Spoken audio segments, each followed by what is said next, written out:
क्या भगवान कुबेर रावण के भाई थे? रावण से भगवान कुबेर का क्या संबंध था? वैसे भगवान कुबेर के पूर्वजन्म की क्या कहानी है?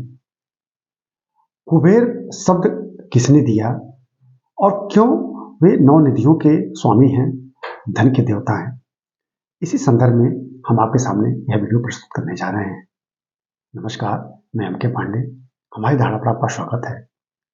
तो जैसा कि हमने कहा, भगवान कुबेर का रावण से क्या संबंध है? तो हमें यह जानकर आश्चर्य होगा कि भगवान कुबेर रावण के सगे भाई थे, सौतेले भाई थे। पिता एक ही थे। पिता का नाम विश्रवा था। लेकिन कुबेर की माता का नाम देववर्णिनी था। तो माता इनकी अलग थी, रावण की माता अलग थी, लेकिन पिता एक ही विश्रवा थे। तो ये एक तरफ से रावण के सगे भाई थे।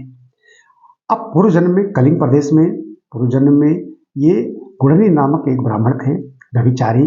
वो ब्राह्मण गुणनी बड़े ही व्यभिचारी, चोर, जुआरी थे। सारे कुकृत्य उनमें थे और उन्हें घर से निकाल दिया गया था। एक बार वो जंगल में भटक रहे थे, विलाप कर रहे थे, अपने कृत्यों पर उनको पश्चाताप था। वहां उसी समय उनके सामने, कई दिनों से भूखे थे, उनके सामने शिव भक्त की एक टोली आ रही थी। और चूंकि उस दिन वहां शिवरात्रि थी, शिवरात्रि का व्रत था, वे भक्त शिवालय में जा रहे थे भगवान भोलेनाथ की पूजा करने। गाते बजाते आ रहे थे और उनके हाथ में बड़ी सी थाली थी, उसमें तरह तरह के भोग थे भगवान को चढ़ाने के लिए। जब उस भोग की महक इनके नाकों तक पहुंची तो ये पागल से हो गए, क्योंकि कई दिनों से भूखे थे और सो भी नहीं पाए थे। उनके पीछे हो लिए इस लालच में कि जब भगवान का भोग चढ़ा दिया जाएगा और भक्तजन चले जाएंगे या सो जाएंगे तो हम उस प्रसाद को हम उठा लाएंगे और फिर खाएंगे तो हमारा पेट भर जाएगा, क्योंकि कई दिन से भूखे थे, वो गुड़ नहीं थे। ऐसा हुआ, वहां भजन कीर्तन हुआ, सारे भक्त वही सो गए। सोए हुए भक्तों को देखकर फिर ये धीरे से उठे, किनारे बैठे थे और जो भोग चढ़ाया गया था उसको धीरे से उठाकर अब लेके भागने लगे। उनका पैर एक शिव भक्त के पैर में लड़ गया, चिल्लाने लगा, चोर चोर चोर चोर। फिर इनको तीर से घायल कर दिया गया। यमराज के दूत जब इनको उठाने के लिए आए तब तक शिव के गण वहां पहुंच जाए। भगवान भोलेनाथ ने भेज दिया कि जाओ उसको बचा लो। शिव गणों ने बचा लिया और यमदूत को भेज दिया। क्यों? क्योंकि जाने अनजाने शिवरात्रि के दिन वो व्रत रह लिए थे। व्रत तो कई दिनों से थे, उस शिवरात्रि के दिन भी वो व्रत थे और देवालय पहुंच गए थे।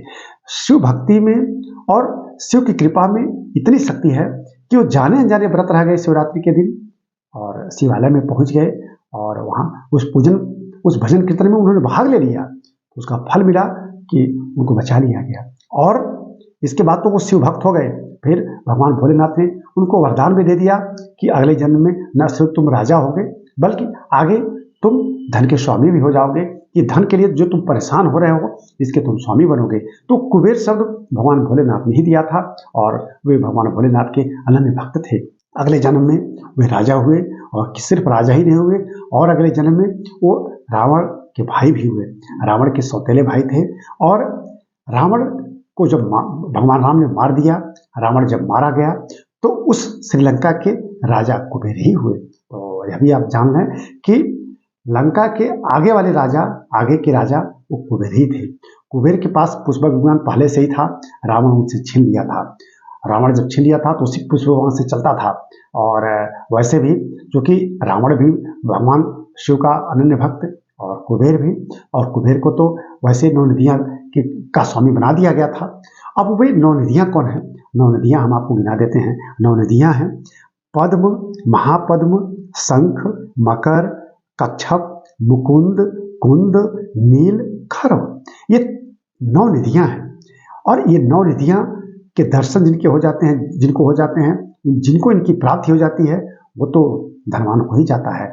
और इन्हें प्राप्त करने के लिए हमें भगवान कुबेर का भजन कीर्तन करना चाहिए। उनका जो मंत्र यहाँ दिखाया जा रहा है, इस मंत्र का हमें जाप करना चाहिए और हमें कुबेर वृक्ष की अवश्य पूजा करनी चाहिए। तो हमने बड़े संक्षेप में भगवान कुबेर के संदर्भ में कुछ बातें रखी, भगवान कुबेर के पूर्व जन्म की कहानी भी आपको बताई और रावण से इनका संबंध भी बताया। तो मुझे विश्वास है कि आपको यह वीडियो जरूर पसंद आया होगा। अगर पसंद आया होगा तो इसे लाइक और शेयर कीजिएगा, और हमारे चैनल को अगर आपने नहीं सब्सक्राइब किया है तो प्लीज़ कर लीजिएगा। इस वीडियो को वहीं बंद करते हैं। धन्यवाद।